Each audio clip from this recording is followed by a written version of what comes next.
are ya? Welcome back to my channel for potentially a more granular video than usual. Today we're gonna be a little bit businessy because we're talking all things self-employed. I have consulted with a lot of professionals and they have given me a ton of wisdom, and I do want to say I by no means am a professional. This is my understanding of all the things that they have told me, so it might be a little bit dumbed down, but I am very helpful that there's a lot of people way smarter than me that have helped me set up my business and set it up for success. So maybe you have a side hustle and you're wanting to make it your full-time thing one day. Maybe you're just kind of curious about what that entails, or maybe you're already self-employed and like I said, there's a couple things that you haven't quite gotten to yet.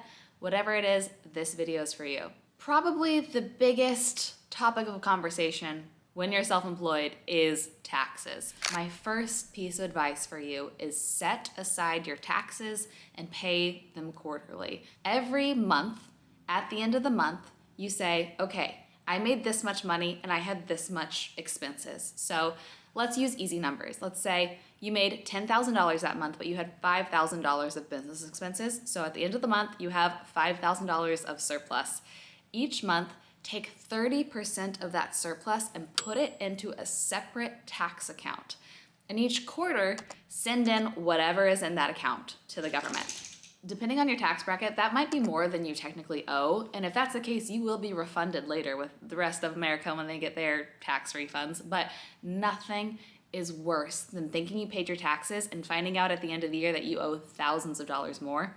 So I've learned the hard way because that has happened to me before. It's just best to just give 30% every quarter, and that way you're pretty much safe and you're pretty much set. The second thing you're gonna wanna do, this is kind of a 2-for-1, so buckle up, is set up an LLC and a business bank account. An LLC, I would say, has more benefits than costs. There is a cost associated with becoming an LLC, but LLC stands for a limited liability company, essentially granting you legal protection. You cannot be sued for every single thing you're worth beyond the company, which is really nice to have that protection. There's also some tax benefits as well that for me way outweigh the cost of paying someone to set it up. I will say I've set up several LLCs in my life. I've done some on my own through like LegalZoom. It was so confusing. Or I've paid a CPA/lawyer to set one up for me. And for me, it was so worth the expense to know a professional set it up and had all of my information and was able to help me do tasks as they arose. So I'd recommend splurging a little bit more on a professional setting it up. But once you become an LLC, you get something that's called an EIN. And that's kind of like a social security number for your business. So you don't have to use your personal social security number anymore on any sort of tax documents or whatever. You use your EIN. And once you have an EIN, you're able to get a business bank account. I haven't tried many business bank accounts. Personally, I use a bank called Novo. I don't remember how I found them. I just think I Googled and it seemed the most user-friendly to use. I'm really big on like if a website is like simple and beautiful to use, I will do it. That's also how I picked my payroll company, but I really like them. And the benefit to having a business account, a business bank account, is you get a business credit card and everything business expense related, you use that card for it. I guess you get a debit card. You could also get a credit card if you choose, but you use your business debit card for it. It all goes through your business bank account and you have a clear separation between your personal expenses and your business expenses. Come tax time, that is going to make such a difference. Point number 3. I've been self-employed since I was, 21. I did not learn this until I turned 26. And that is, you're gonna have to set up your own health insurance. It is an expense you're gonna have to take into consideration.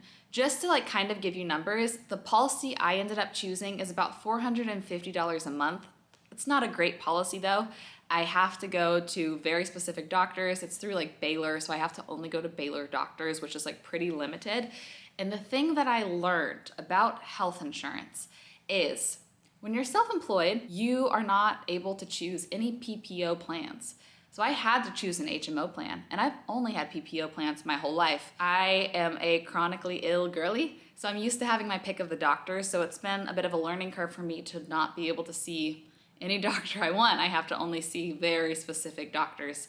Second is I'm in kind of an unfortunate spot to where if you have less than 2 full-time employees on your payroll, you cannot get any sort of tax benefit as the business offering your employees health insurance. So perhaps if you are self-employed and you build up a business to where you have a couple full-time W-2 employees, you could then offer them healthcare benefits and then get tax benefits from doing so and have the same healthcare yourself. Maybe I'll get to that point one day, but for now it's just, I still feel like I pay for every single freaking doctor's appointment, but that's okay. This is pretty important, and I feel like not a lot of people really are strict about this before making the leap to fully self-employed, but that is the concept of having emergency funds. And you probably hear about emergency funds quite a bit from like a personal point of view. I know Dave Ramsey, though he might have some controversial takes, has really popularized this concept, and that is having like 6 months of emergency funds that you do not touch, so that worst case scenario, if you are not able to work, you can live off of that reserve for 6 whole months while you figure out your new game plan. I would also say, before making the leap to being fully self-employed, also having 6 months of emergency funds for your business. What are my bare minimum expenses? I have some contract labor. What is that average a month? I have some subscriptions that I pay for every single month for my business. That would be like different softwares. Figured out what that is. What do I need for 6 months to keep my business running for 6 months? And I waited until I could build up my business account to that point before I made the leap and was fully self-employed. Okay, this is where we're gonna get a little more granular into taxes. So you have an LLC now, presumably, if you follow these steps. There's a way that you as an LLC can actually file your taxes as an S-Corp. The benefit to doing this is then you are able to structure your salary to yourself in a way to where you're not subject to as many self-employed taxes. So you're paying an additional 15.3% in taxes that otherwise people with employers don't have to think about because their employers handle that. When you're an S-Corp, you can put yourself on payroll as a W-2 employee. This is what I have done, and here's the few benefits to that. You put yourself on payroll, and like I said, I also picked my payroll company just based off of like how easy their website was to use. I use Gusto. I love them, or maybe it's pronounced Gusto. I'm not quite sure, but I had tried ADP before that, and I absolutely despise ADP with every fiber of my being. They were impossible to work with, so I'm really happy that I found Gusto. I have a set salary for myself, and so I've set it up to where every month I get a paycheck from my business to me, Michelle, the employee, the W-2 employee. So I know exactly every month how much my business is paying me to live. That is great because it holds me accountable, and you don't have as much of a feast versus famine mentality. Because when you're self-employed, some months you can make way more than you would ever expect. Other months you can make way less than you need to survive. So giving yourself exactly how much you need to survive every month on payroll is so nice for not riding that roller coaster of emotions every month and being so consumed with feast seasons versus famine seasons. The tax benefit to this is only your salary on your W-2 is taxed at self-employment tax. So each quarter, you're allowed to take a distribution from the company as the owner of the LLC. So what I do is each quarter, once the quarter is up, I've paid myself my salary, I've paid all of my expenses, I've paid all of my contract labor, et cetera, I pay my taxes, and then I say, okay, what's left after all of that? Keeping my 6 months of emergency reserve in there, this little bit on top, I take out once a quarter, I have access to that, and that amount is not subject to that 15.3% tax. The negative side to this is a lot of people have figured this out and unfortunately are more likely to abuse the system by setting up a salary to themselves and saying, I only need $10,000 a year to survive. So that $10,000 a year is taxed with that 15.3%, but then maybe they withdraw $100,000 a year from their business without that tax. The government, the IRS, is way more likely to look at your business and audit you because they know people do that. So the way that you have to just really be so honest to say, no, I actually need this amount of money to survive. I just increased my own salary this year, so where I don't get audited because my living expenses have increased and my business has made more money. So I've actually increased my salary an additional $20,000 a year. I went from $60,000 salary to $80,000 salary just because honestly, that is how much I need to live here with this lifestyle and this apartment in Austin. So that was a change that I made this year. So that's something you have to be so aware of, is actually paying yourself a full salary, which means yes, you're paying more taxes on that payroll chunk, but that means the distributions beyond that you take each quarter, you're saving 15.3% in taxes, which can add up so much over the course of your business. Point number 6 is all about retirement accounts. Yet again, through my payroll company, have set this up on my my pay stub every single month to where I have employer matching for my retirement accounts. The only funny thing is I am my employer and I am my employee. So me, employee, let's say, I don't remember what my exact numbers are right now, but let's say I put $1,000 a month as the employee into my retirement accounts, it goes to my payroll. Well, employer me can match that for a tax benefit. And on the employer side, matching that helps increase my expenses and then therefore decreases the amount of money every month that is taxed, because that's an expense, so it's not technically like a profit at the end of the month, which is great. It's great to set money aside for the future and retire and be taxed a little bit less at the end of the year. So that's something that I really recommend setting up. I have a financial advisor that has set up all of my retirement accounts, and then she's helped me go onto my payroll company and tell my payroll, here's where this is coming from, here's where this is going, so it can be reflected in my W-2. So like I said, this is a detailed, granular video, but if you're gonna save for your future, might as well benefit off of it from the company's point of view now too, you know? Thing number 7 that I would do before being fully self-employed is just pay for some consultations, specifically a CPA. I found a CPA who also has like several law degrees, and she's absolutely brilliant, and she has told me specifically, here's the things that can be tax deductions, here's the things that are like gray area, so don't even mess with it because you don't want to get audited, here's the way you can restructure this, etc., etc., here's what percent of rent you can claim as a home office, all of the things. And that was so helpful for me to pay, you know, normally CPAs or whatever will charge a couple $100s an hour. So just to pay for a 1-hour consultation to get all of the information so that I knew that I was keeping good record and good books and doing everything by the book and not accidentally committing any sort of tax fraud without knowing it, because you don't know what you don't know. I also really recommend having a financial advisor, because that person will look at your personal life in addition to your business and help you kind of think about things from a personal point of view of like, one day I want to buy a house, one day I want to have kids, etc., etc.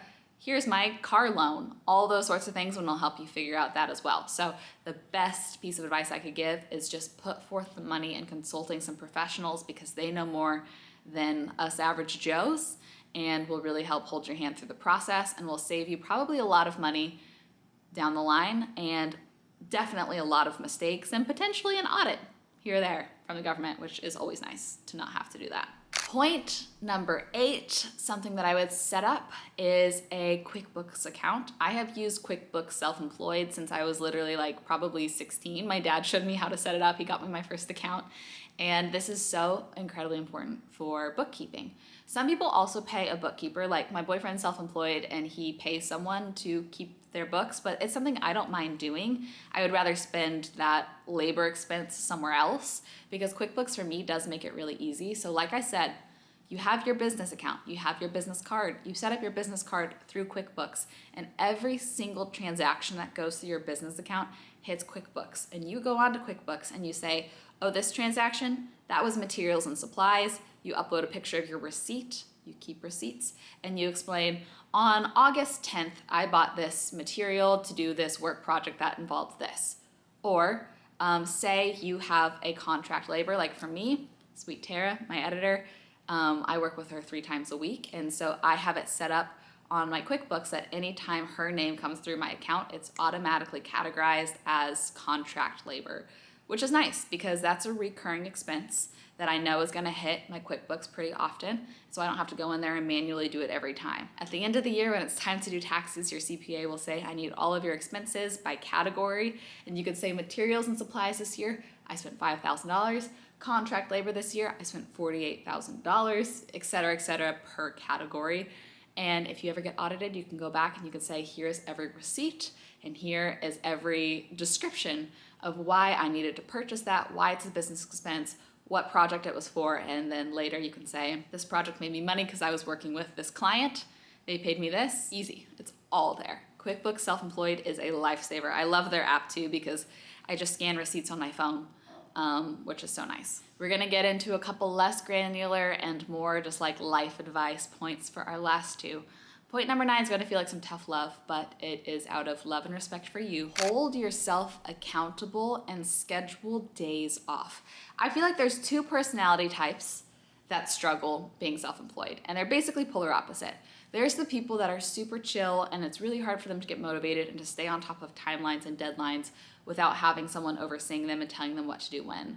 Or often I feel like most self-employed people fall into the other category, which is arguably just as hard, and that is when you're your own boss, there's always more that can be done, so you could literally always be working, and it is so hard to justify taking time off, a weekend off, a holiday off, whatever that might be. So you need to find ways to hold yourself accountable, either to getting your work done or to taking a damn break. Some things that have helped me, there's a website that I love called Asana, and it's like a calendar planning website. I have several Asana calendars. I have one for like when things are due, and then I have one for what I'm doing each day. So I have like content calendar, and then I have like filming calendar, and I have other calendars as well. But this helps me because every month I sit down and I say, here's when everything's due. So I'm gonna film this thing, this day and this day, this thing, this day and this day, this thing this day, so that I have off these days, and I stick to it like a T.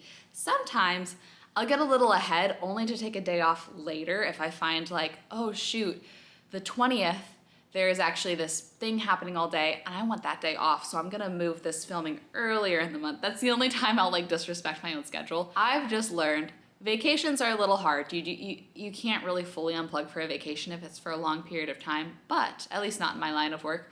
But weekends generally are respected because a lot of other industries do take off Saturday, Sunday. So I've been trying to like really respect my Sundays, and that's really helped. Another thing is telling people. So for example, working with Tara has been a huge help because I will send her my schedule a month in advance. And now I have someone else depending on me and my schedule. So I'm much more likely to adhere to it. So that's just a couple things that have helped me stick to a schedule. You want to run a marathon, not a race. And that's something I struggle with every single day. The last piece of advice that I have for you is seek out some friends in a similar industry. I feel like some industries can be like a little weirdly competitive, maybe, but I have found it so helpful to find other people that do the same line of work as me so that we can just ask each other questions, figure out generally what you're worth, what you should be charging for the work that you're doing. And I have found friends just by literally DMing them on Instagram, but I don't know, if you're a florist and you search other florists in the area that you live in, and you reach out to them and you have a conversation, maybe you could both tag team an event together. Maybe you have more work in that realm, but also you can say, hey, I got this new proposal from a grand opening of a store and I've only done weddings and they want me to do this. What should I charge? Like, I don't even know where to start with something like that. And that's just such a helpful resource to have when you don't have coworkers. You know what I mean? Find your own coworkers that you don't actually co-work with, but maybe you do a little bit. To all my other self-employed queens, I respect the heck out of you. It's a hustle, and you gotta just learn as you go. There's very few people holding your hand, so let's hold each other's hands, okay? Okay, I love you.